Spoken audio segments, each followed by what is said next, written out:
Bonjour à tous, bonjour Edwige. Bonjour Aurélien, bonjour à tous. Deuxième étape en Vendée contre la Montrose-Essarts, 23 km. Vous avez peut-être suivi cette étape devant votre écran de télévision ou sur le bord de la route. On va vous faire revivre cette journée avec tous les à côté. Tout à fait. Et on va d'abord revenir sur hier. Hier, c'était un petit peu la fête aux Herbiers, évidemment. On regarde tout ça avec Jean-Marie Bidot.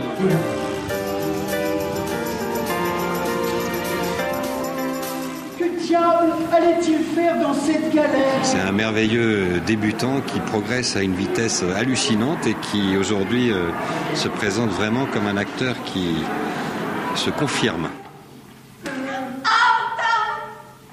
On a choisi Molière, on a choisi les Fourberies de Scapin parce que c'est très populaire.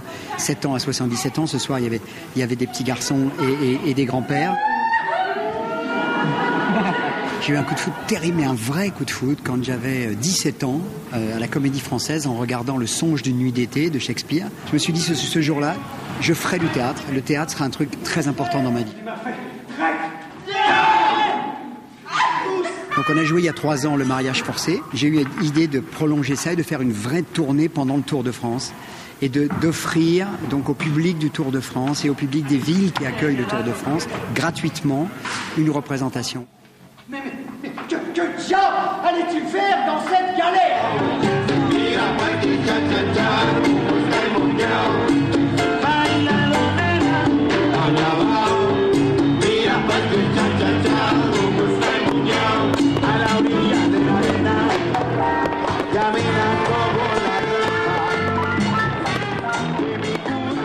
Alors on vient de le voir, c'était la fête aux Herbiers, ça l'était aussi hier soir à Noirmoutier, puisqu'il y avait l'élection de Miss Nationale, et c'est une jeune Vendéenne, Orlane Thibault, qui a été élue. Regardez, on y était.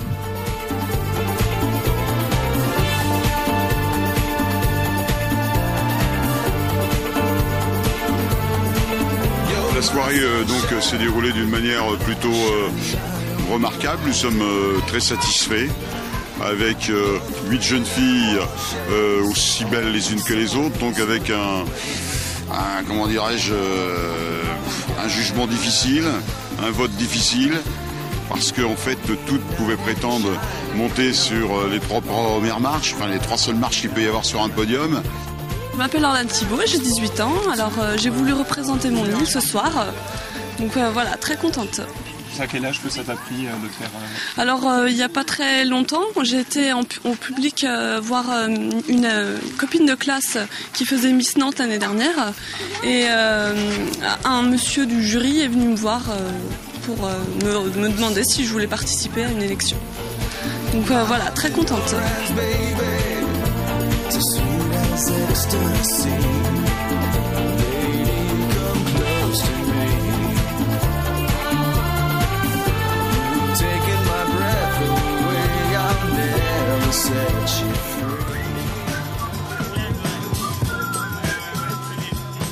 Aujourd'hui, évidemment, l'événement, c'était le contre-la-montre, mais c'est aussi l'étape du cœur. 20 personnalités sont là et je me trouve à côté de l'une d'entre elles, Patrick Poivreux d'Arvor. On va essayer, hein, c'est pas simple, il y a beaucoup de monde.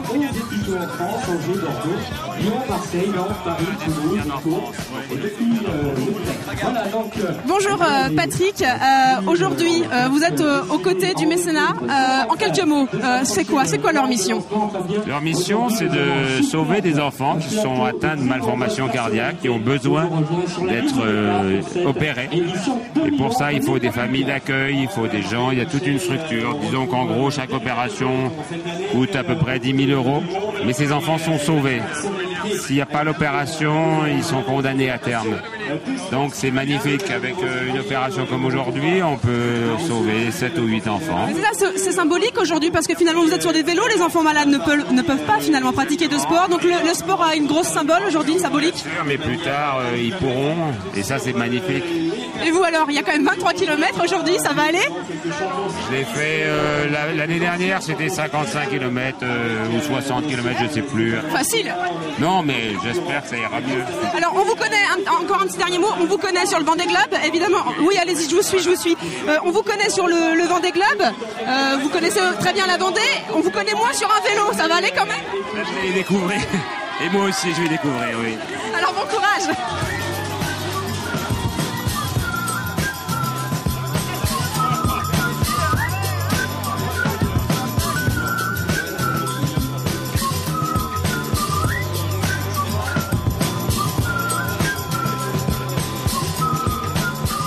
Et je suis en compagnie de Guy Roux, célèbre entraîneur de football bien sûr. Bonjour Guy Roux. Bonjour. Alors vous allez prendre dans quelques instants le départ de cette étape des Essarts. Alors parlez-nous un petit peu de votre engagement pour ce mécénat chirurgie cardiaque. Ça fait plusieurs années que vous participez à cette opération. Oui, il y a une dizaine d'années, j'ai bénéficié de l'art d'un chirurgien, le docteur Bical, qui m'a fait un double pontage.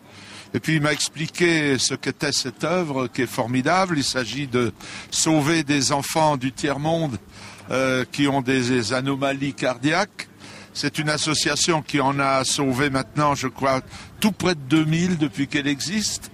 Et donc je suis associé sous différentes formes à cette fondation, notamment l'étape du Tour qui permet, de par les divers revenus qui arrivent, de sauver 6 enfants. Alors beaucoup de personnalités présentes sur le parcours. Comment ça va se passer? Est-ce que vous serez en mode course ou au contraire plutôt en défilé? Bon, alors théoriquement, il est convenu que ça se fait un petit peu en toute amitié, que doit pas y avoir d'attaque. Mais enfin, il y a des gens comme Bernard Hinault, Virenque et d'autres dans le peloton. Il y a aussi des mordus de vélo qui se tirent la bourre. Alors jusqu'à 1 km de l'arrivée, c'est une vraie course. Et puis à 1 km de l'arrivée, on fait un regroupement pour faire l'arrivée, quoi. Je sais que vous êtes un passionné de vélo. J'ai entendu dans une interview récente, c'était dans le cadre de Anjou Vélo Vintage dans le Maine-et-Loire, que à 14 ans, si votre famille avait pu vous offrir un vélo, vous auriez arrêté le foot pour faire des courses de vélo. Oui, exactement, puisque à 10 ans, j'avais fait une course de non licencié sur le vélo de ma mère. Et je pouvais pas m'asseoir sur la selle parce que j'étais trop petit. Vous voyez, vraiment, c'est une très vieille passion. Et alors, le Tour de France, c'est un événement que vous suivez de près? Je suis depuis 1947, où j'ai entendu à la TSF l'arrivée de Jean Robic, qui a gagné le Tour dans la dernière étape. J'ai suivi, grâce à la gentillesse des gens du Tour de France, je ne sais pas, une quinzaine d'étapes. J'ai emmené, quand nous étions en stage dans les Alpes, mes joueurs dans l'école pour encourager les coureurs, même les pousser un petit peu, enfin notamment les derniers. Et puis voilà, puis maintenant c'est cette participation-là. On va terminer en parlant un tout petit peu de football. Alors vous êtes consultant aujourd'hui pour la télévision. Alors malheureusement vous venez pas en Vendée puisqu'il n'y a pas d'équipe de Ligue 1 en Vendée. On a une équipe qui monte en national cette année, c'est le Poiré-sur-Vie. Est-ce que vous connaissez un petit peu les équipes vendéennes? Bien sûr, parce que notre équipe de CFA se trouve une année sur deux à peu près dans le groupe Ouest. Et nous sommes venus au Poiré-sur-Vie, aux Herbiers, dans beaucoup d'endroits. Et je sais que le football en Vendée et le football amateur bénéficient de constamment de très très bons clubs, et surtout qu'on y pratique un bon jeu. Merci beaucoup Guy Roux, bon courage pour cette étape. Et alors justement, c'est la magie de la télé. On va maintenant voir comment ça se passe sur ce contre-la-montre des Essarts avec cette opération mécénat chirurgie cardiaque avec Caroline Tronche.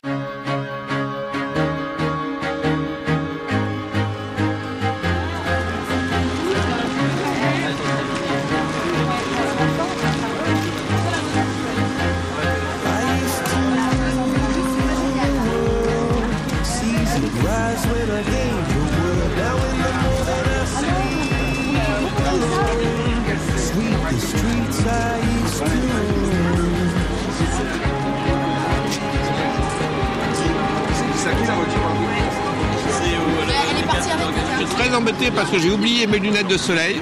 Je ne savais pas qu'il faisait si beau aujourd'hui. Et deuxième chose, je suis ravi d'être là parce que j'adore faire du vélo. Mais surtout, ce qu'on fait, on devrait être 40 fois plus nombreux. Je trouve ça c'est magnifique. Donc là, vous pouvez commencer à aller récupérer les vélos, 5 par 5.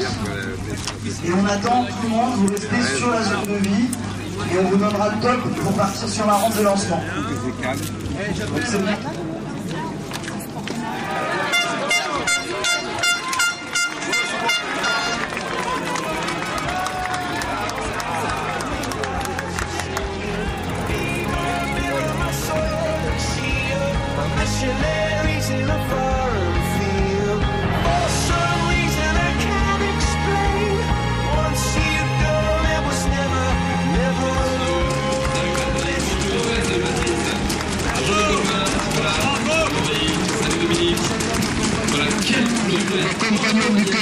Les compagnons du cœur, Christian Morel, nous sommes tous là. J'étais pas dans le groupe d'hôtel qui l'ont trouvé, j'étais juste là après moi. Voilà, j'aurais bien aimé rester dans le groupe de tête, ça roulait trop vite. J'étais loin, il roulait derrière une voiture et je pouvais pas les remonter, il roulait à 60. Je me suis fait prendre dès le début, pourtant j'ai fait gaffe, mais j'étais dans le deuxième. Toutes ces manifestations qui entraînent le cœur des uns à sauver celui des autres et là il y a toujours, dans chaque mouvement de solidarité comme ça, il y a toujours quelque chose de vibrant et de réconfortant. Et ce qui a été génial, c'est qu'on a croisé de vrais professionnels, je ne sais pas pourquoi. Ils roulent plus vite. Je pense que nous ont dû répéter.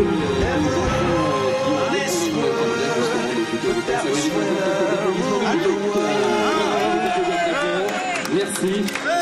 C'est un vrai bonheur en tout cas de voir des visages souriants. Sur le village du Tour de France avec une autre personnalité, Jean-Marie Bigard. Bonjour Jean-Marie. Salut Aurélien, ça ne te dérange pas la musique? Tu aimes la musique de toute façon? Bon, pas de problème. Alors vous êtes là pour une raison bien précise, c'est pour mettre en avant votre association Bouchons d'amour qui a déjà 10 ans, créée en 2001. Déjà bien connue, mais une piqûre de rappel est toujours bonne et on peut rappeler le principe.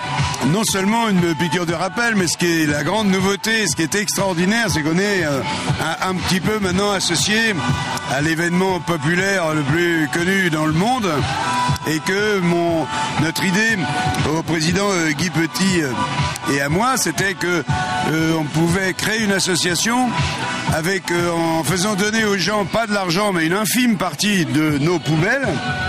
C'est-à-dire que ça, qui rétrécit d'ailleurs, hein. Les bouchons rétrécissent un peu. Avant, ils étaient un petit peu plus gros. C'est pas bon pour vous, ça. Ils faisaient 3 grammes, maintenant ils font 2,50 grammes, hein, à peu près. Et ça, eh bien, c'est un produit pétrolier, c'est un plastique très noble. Bon, grâce à Dieu, et à tous nos bénévoles surtout, on a ramassé entre 200 à 250 tonnes par mois. Le président m'a dit qu'on avait passé le 1 800 000 euros de fauteuils achetés grâce à ces petits bouchons sans demander un rond à qui que ce soit. Pour remercier aussi les enfants, parce que tu sais, les enfants sont pas dans le monde de l'argent. Et du coup, ils se disent, moi je ramène mon sac à l'école et puis je vais aider un petit copain qui a un fauteuil. En réalité, il faut 10 millions de bouchons pour avoir un fauteuil, mais les petites rivières font les grands fleuves. Et le Tour de France, c'est une aubaine formidable pour nous, quoi. C'est un coup de projecteur sur les petits bouchons d'amour. Et c'est magnifique. Il nous manque plus que, et peut-être on va avoir bientôt la SNCF qui nous mettrait un wagon à disposition et qui réduirait évidemment le prix du transport. Alors là on est les rois du pétrole. Alors, le message est lancé, alors faut peut-être bien préciser, c'est certains types de bouchons seulement? C'est tous les bouchons de boisson, mais maintenant le chimiste, président, viens voir président. Le président de l'association. Donc maintenant on a droit aux produits aussi cosmétiques. Il faut que les bouchons soient propres, qu'il n'y ait pas de papier, pas de carton, pas de fer, pas de ferraille. Mais absolument que du plastique. Pas les bouchons de médicaments. Mais autrement, les bouchons de plastique, oui. Puis après, nous derrière, de toute façon, on trie. Dentifrice ? Oui. Possible. Dentifrice, nettoyer, dentifrice. Mais sinon, cantonnez-vous déjà. Tu vois, tous les petits Vittel, tout ça, les bleus, les rouges et tout ça, c'est bien. Vous mettez ça dans un sac en plastique, sans morceaux de ferraille, et ça va aider nos bénévoles à trier plus facilement. Guillaume, vas-y. Alors, vous parliez des bénévoles, justement, ce que vous appelez les bigarchons. C'est l'occasion de leur donner un coup de chapeau. Oui, aussi, on leur donne un coup de chapeau à chaque fois que je passe. Que j'ai la chance de pouvoir en parler à la télé ou n'importe où, évidemment, à chaque fois je les remercie, parce que sans eux ça n'arriverait pas, mais on est quand même certainement la seule association à marcher sans fric, mais du tout, c'est-à-dire qu'aucun, c'est des vrais bénévoles, il nous arrive par contre, ça nous crève le cœur, mais il y a un mec qui dit j'ai 10 sacs de 200 litres de bouchons, vous pourriez me payer mon essence? On lui dit non monsieur, on paye rien du tout, la banque ne nous compte aucun frais, et donc tout l'argent vraiment, on ne demande pas d'argent et on arrive à fabriquer de l'argent avec de l'amour. C'était ça l'idée de départ. Et ça marche, mesdames et messieurs, ça marche. Alors j'espère que... Produit fabriqué, on vend donc un recycleur un fabricant de palettes plastiques recyclables. Donc c'est vraiment top. Oui, on est quand même tombé sur un monsieur qui s'appelle Dominique Rickers, et qui recycle donc ces 200 ou 250 tonnes de plastique. Et comme par hasard, qu'est-ce qu'il fait? Il fabrique des palettes en plastique pour les Chinois qui n'ont plus d'arbres. Et cette palette, elle est évidemment garantie. Et si jamais elle est abîmée, c'est qu'une palette en bois, elle a une durée de vie des fois de quelques heures. Alors que là, si jamais elle est abîmée, 5 ans plus tard, il la repasse dans la machine et ressort une palette toute neuve. Donc tu vois, ce produit peut être utilisé pendant 1000 ans si jamais on le veut. Et le recycler en permanence. Alors, un mot sur le cyclisme, on sait que vous aimez beaucoup le sport, vous avez été prof de sport, vous faites de la course à pied, des courses automobiles. Je sais que le cyclisme, c'est pas spécialement votre spécialité, mais vous avez quand même sponsorisé il y a quelques années une équipe cycliste. Je le fais toujours d'ailleurs, le club de Marcoussis. Et j'ai un copain d'ailleurs qui va venir me retrouver, qui s'en occupe aussi avec moi, bien sûr. Alors le vélo, je suis pas balèze en vélo, qu'est-ce que tu veux que je te dise? Toi, j'ai pas de vaste, le vaste interne. Tu comprends? Alors le vaste interne, hein, je vous le montre. Donc le vaste interne, donc vous voyez, j'ai déchiré mon pantalon exprès. Hein. Il est ici, voilà, et il sert beaucoup pour le vélo, vraiment beaucoup. Hein. Autant le mollet, il sert beaucoup pour le jogger que je suis. Hein. Autant je l'ai pas celui-là. Donc pour moi, faire du vélo, c'est un cauchemar total. Et mais évidemment, j'encourage tous les gens qui le font et puis cette magnifique, cette réunion populaire magnifique qu'est le Tour de France. Merci beaucoup Jean-Marie. Et puis voilà, on incite vraiment tout le monde à récolter ses bouchons. Et buvez du Vittel. Merci beaucoup.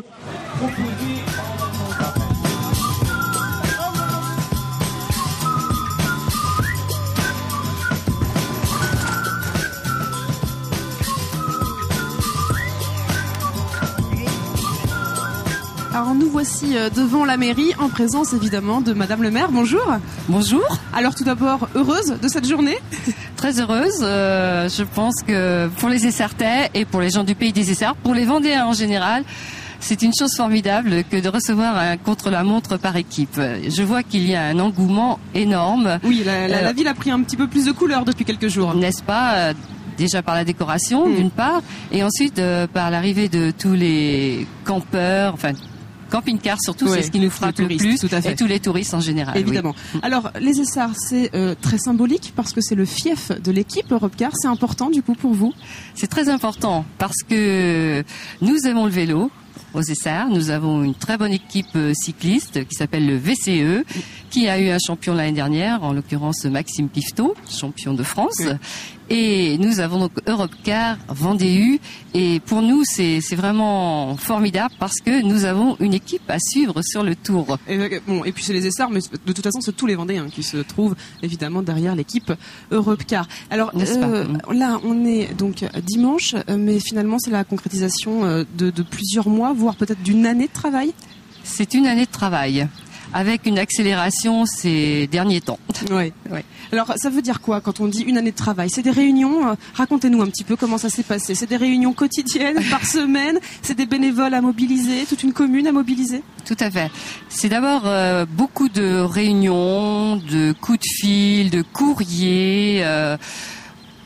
par exemple, et de rencontres avec les propriétaires qui vont pouvoir nous donner des parkings, qui vont nous donner des champs pour faire les parkings, qui vont, par exemple, le directeur du collège, qui nous donne son collège. Oui, c'est pas seulement la course finalement, c'est aussi tout ce qu'il y a autour, effectivement. Beaucoup de détails. Et aussi des rencontres avec le conseil général d'abord, qui nous aide énormément. Et aussi avec la préfecture et tous les services de secours, direction des routes.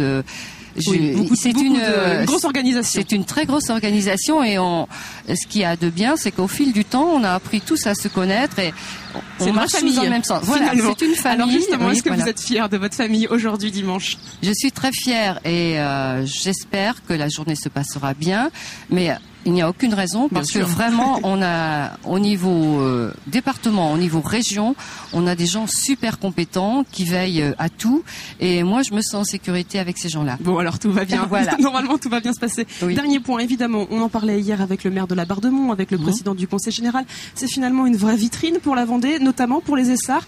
C'est important aussi pour vous finalement? C'est très important. Quoi qu'on en dise, le nom des Essarts, parce que en fait, c'est la communauté de communes, le pays des Essarts, le canton des Essarts qui accueille le Tour, puisque le Tour va sur plusieurs communes. Mais notre nom va figurer sur toutes les radios qui vont dans le monde entier. Enfin, il va être cité partout. On va voir des images de notre commune, voir notre équipe. Et ça, pour nous, c'est important. Moi, j'ai des amis à l'étranger, ils vont être rivés à leur télévision aujourd'hui, je le sais. Évidemment. Dernière question. Est-ce que vous, Madame le maire, vous aimez le vélo ? J'aime le vélo, mais j'avoue que lors de la vente des vélos, j'ai fait le tour avec Bernard Hinault, mais je ne l'ai pas battu. Je reste en arrière. Bon, de toute façon, et aujourd'hui, vous ne serez pas sur un vélo, vous serez aussi sur les bords des routes, vous serez en voiture ? Je serai en voiture, je vais essayer de voir tous les espaces, enfin je suis invitée un petit peu partout, et de voir un petit peu tout le monde pour aujourd'hui vous êtes un petit peu la mariée un petit peu finalement, un petit peu comme hier avec Charlène et avec le feu d'artifice à Monaco qui a lieu aussi ici avec Jacques Couturier. Vous êtes un petit peu partout et nulle part à la fois. Et nulle part à la fois. Ça va être le problème d'ailleurs pour se déplacer d'un point à l'autre et pour voir tout le monde. Mais tout va bien se passer évidemment. En plus, quand on est une femme dans un milieu d'hommes, c'est forcément plus facile. Merci beaucoup Madame le maire, bonne journée. Madame le maire est évidemment repartie, elle, dans la course, mais elle le disait tout à l'heure, tout le monde est mobilisé, et notamment les agriculteurs qui ont aussi voulu se mettre couleur de la Grande Boucle. Et vous allez le voir, ils ont créé une vache un peu particulière, regardez.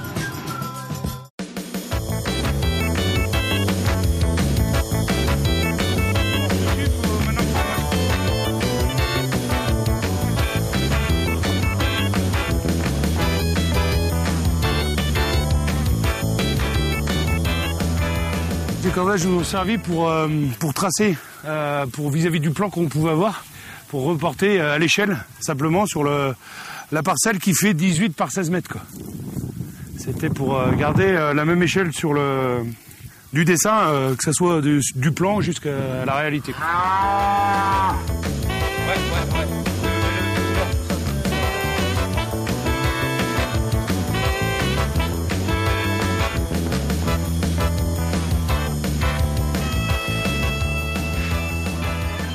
Là, on a démarré il y a maintenant 15 jours à mettre une bâche au sol qui fait pas loin de 20 mètres sur 20 mètres, donc 400 mètres carrés, recouvert de 2-3 cm de sable blanc, qui nous sert de base pour pouvoir dessiner le visuel dessus. Donc le visuel, on a imaginé le canton représenté par une vache parce qu'on trouvait que c'était le plus beau des symboles. Et étant donné qu'on était sur une table de contre-la-montre, on a voulu qu'elle soit un petit peu dynamique. Donc il nous fallait le vélo, il nous fallait la vache. On a voulu lui mettre du dynamisme par le fait qu'elles sont penchées. Et on voulait promotionner en même temps notre belle viande rouge qu'on peut produire sur le canton des Essarts.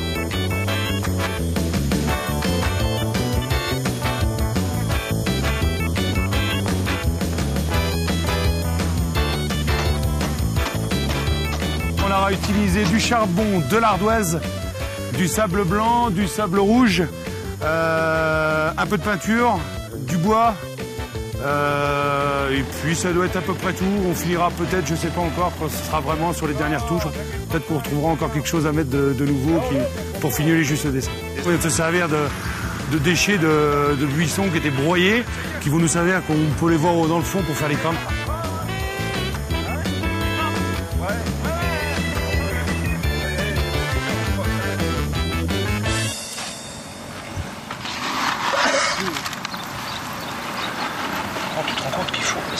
Charbon, quand même. Alors, qu'est-ce que ça dit ?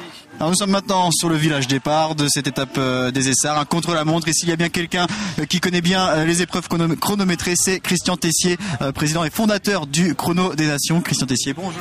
Bonjour. Alors j'imagine que vous suivez avec beaucoup d'attention cette épreuve d'aujourd'hui, même si aujourd'hui c'est un contre-la-montre par équipe et non individuel. Quelle est la grande différence ? La différence est importante effectivement, puisque individuel c'est un seul coureur bien sûr, là c'est une équipe, donc en fait la différence, l'effort est le même, c'est un effort total, physique et très dur, mais là il faut en plus une grande cohésion entre chaque coureur, de façon à ce que tous les coureurs restent bien ensemble, parce que c'est ça aussi l'intérêt, pour apporter chacun leur contribution à réaliser le temps le plus performant. Et puis il y a aussi beaucoup d'adresse, et je dirais que c'est un petit peu plus acrobatique certainement, surtout dans les zones sinueuses, bien qu'on sait qu'aujourd'hui le circuit est bien adapté, très bien adapté, même il y a de longues portions de ligne droite, des routes assez larges, donc je crois que ça se passera très bien. Mais effectivement, l'effort est quand même un peu différent. Alors, il y a assez peu de contre-la-montre sur ce Tour de France. Il y a là les 23 km par équipe aujourd'hui. Il y aura un autre en individuel de 42 km à peu près. Est-ce que ça joue, ça, le fait qu'il y ait peu d'épreuves chronométrées sur ce Tour? Je pense que le Tour de France, c'est l'épreuve où il y a tous les profils, tous les reliefs, la montagne, la plaine, les parcours accidentés qui ne sont pas forcément de la montagne mais qui font très mal aux jambes.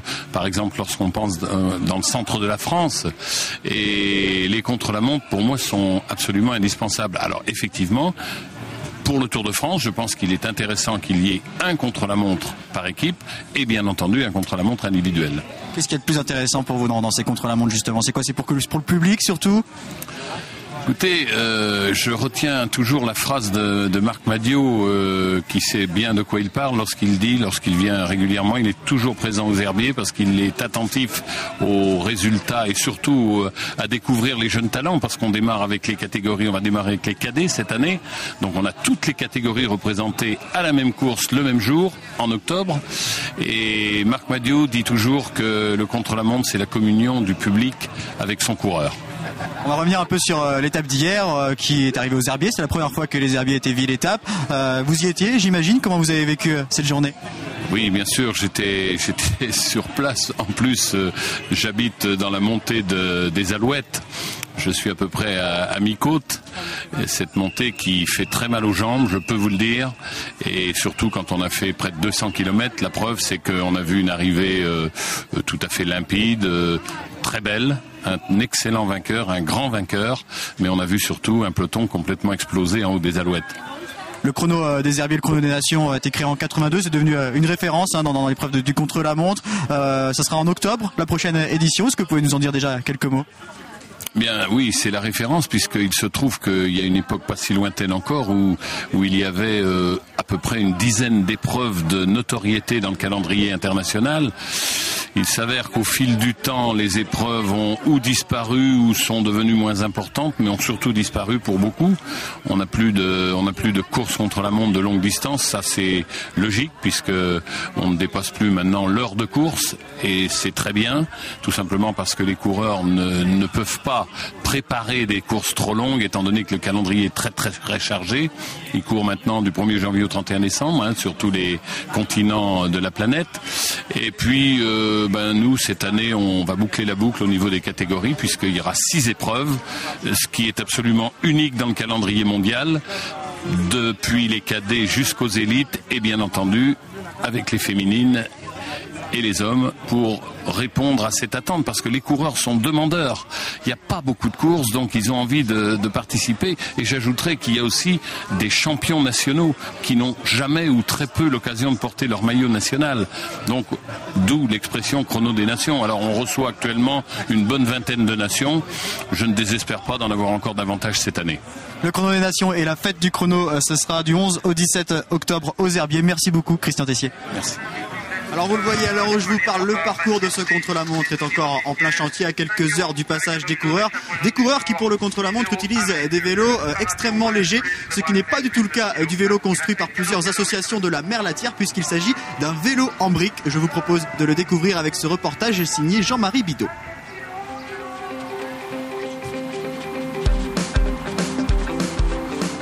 Ce projet, il est né il y a déjà 9 mois, où on a eu tout de suite l'intention de faire un visuel pour ce Tour de France. Et comme nous sommes dans une commune qui a une tradition de fabrication de briques et de produits en terre cuite, on a tout de suite eu l'idée de faire ce vélo en briques avec la collaboration de la briqueterie Luton, qui est la dernière installée sur la commune en activité. Et puis très vite également, on a voulu associer les enfants de l'école à ce projet. C'est pourquoi dimanche, 50 d'entre eux vont animer les roues par 2 farandoles. Oh là, c'est pas trop droit.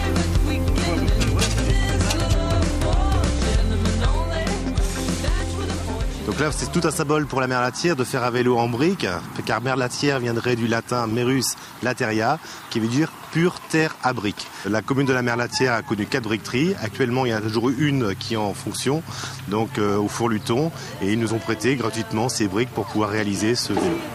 Et pratiquement un quart des habitants de la Merlatière sont bénévoles pour le Tour de France. Donc les 8 associations seront réunies et on voit une cohésion et un dynamisme comme le vélo sait le faire.